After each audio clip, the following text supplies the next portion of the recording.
સ્વાગત છે મિત્રો તમારા જ વિડીયોમાં। તો આજે આ વિડીયોમાં આપણે ઘણી બધી ગુજરાતી ફિલ્મોના બોક્સ ઓફિસ કલેક્શન વિશે વાત કરવાના છીએ કે કઈ ગુજરાતી ફિલ્મે સૌથી વધારે કમાણી કરી છે। તો સૌથી પહેલાં ગુજરાતી ફિલ્મ વિશે વાત કરીશું જેનું નામ છે નેહડો, જેમાં આપણને જિગ્નેશ બારોટ જોવા મળ્યા હતા અને આ ફિલ્મે ટોટલ કમાણી 1 લાખ રૂપિયાની કરી છે। હા મિત્રો, નેહડો ગુજરાતી ફિલ્મે ટોટલ કમાણી 1 લાખ રૂપિયાની કરી છે। અને હવે બીજી ગુજરાતી ફિલ્મ વિશે વાત કરું જેનું નામ છે ઘાયલ આશિક।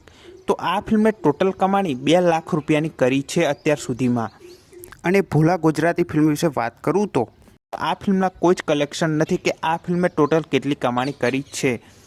અને હવે જિગ્નેશ બારોટની બીજી ગુજરાતી ફિલ્મ વિશે વાત કરું જે 2025માં રિલીઝ કરવામાં આવી હતી, તેનું નામ છે તારા લગનની કંકોત્રી। અને આ ફિલ્મને ટોટલ 1 લાખ રૂપિયાની કમાણી કરી છે।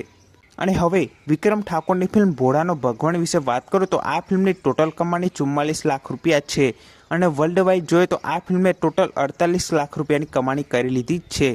તો આ બધી ગુજરાતી ફિલ્મોમાં સૌથી વધારે કમાણી કરનાર ગુજરાતી ફિલ્મ છે ભોળાનો ભગવાન।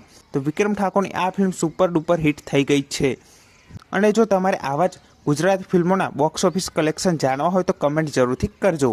અને આ વિડીયો ગમ્યો હોય તો વિડીયોને જરૂરથી લાઇક કરી દેજો। ચેનલ પર ન હોય તો ચેનલને જરૂરથી સબસ્ક્રાઈબ કરી દેજો। તો ફરી મળે નવા વિડીયોમાં।